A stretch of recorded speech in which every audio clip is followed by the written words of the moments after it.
नमस्कार मंडळी, चला बघूया chief officer life at sea daily routine on a bulk carrier ship कसं असतं ते. सकाळी 4 वाजता काही 4 वाजता उठलं आणि सेकंड ऑफिसरकडून नेव्हिगेशनल वॉच टेक ओव्हर केली. पूर्ण वॉचचा अंदाज घेतला, काही ट्रॅफिक तर नाही ना आणि सगळे क्रिटिकल इक्विपमेंट्स, नेव्हिगेशनल इक्विपमेंट्स बरोबर आहे ना, हे सगळं याचा आढावा घेतला.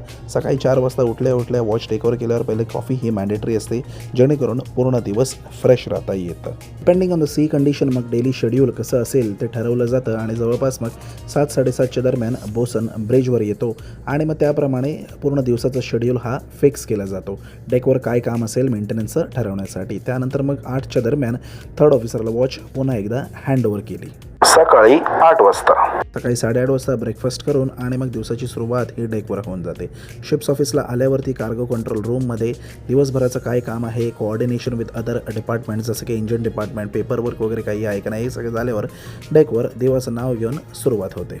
बोसांना दिलेल्या कामाचा अपडेट्स घेऊन काम व्यवस्थित चालू आहे ना हे कन्फर्म केलं. त्यानंतर स्वतः मी AB रेटिंग्स बॅकग्राऊंडमधून असल्यामुळे मी कामात इन्व्हॉल्व्ह होण्याचा प्रयत्न करतो, जेणेकरून सगळ्या डेक रेटिंग्सबरोबर एक मोटिवेशन राहतं, लिडरशिप क्वालिटी पण आपले तेवढे एक्सप्लोर होऊन जातात. एकदा कामाचं कन्फर्मेशन सगळं झाल्यानंतर आणि पूर्ण इन्स्पेक्शन वगैरे डेकचं सगळं झाल्यानंतर म्हणजे 12 वाजेपर्यंत सगळं काम कंप्लीट करायचा प्रयत्न करतो, जेणेकरून लंच टाईमनंतर 12:30ला झोपायची वेळ होऊन जाते आणि त्यानंतर मग 3 वाजता उठून आपल्याला जिम हिट करता येते.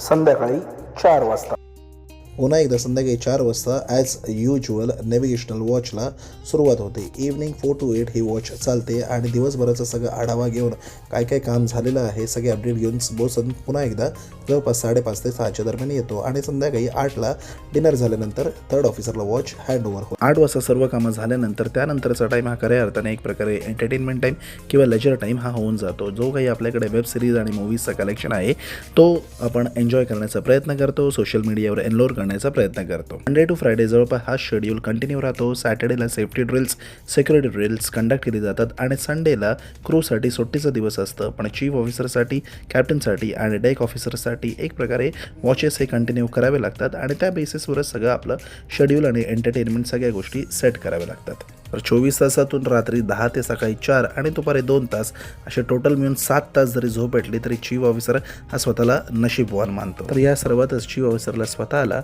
फॅमिलीसाठी ही व्हिडिओ कॉलवर, इंटरनेटवर वेळ द्यावा लागतं. तर अशी असते चीफ ऑफिसरची life at sea on a bulk carrier ship. पोर्टचं शेड्यूल थोडंसं डिफरंट असतं आणि होल्ड क्लिनिंग वेळी पण थोडंसं शेड्यूल डिफरंट होऊन जातं. तर पुढच्या व्हिडिओमध्ये मी नक्की आपल्याला सांगेन की पोर्ट आणि होल्ड क्लिनिंगचं शेड्यूल चीफ ऑफिसरचं कसं असतं ते. Thank you very much. जय हिंद, जय महाराष्ट्र.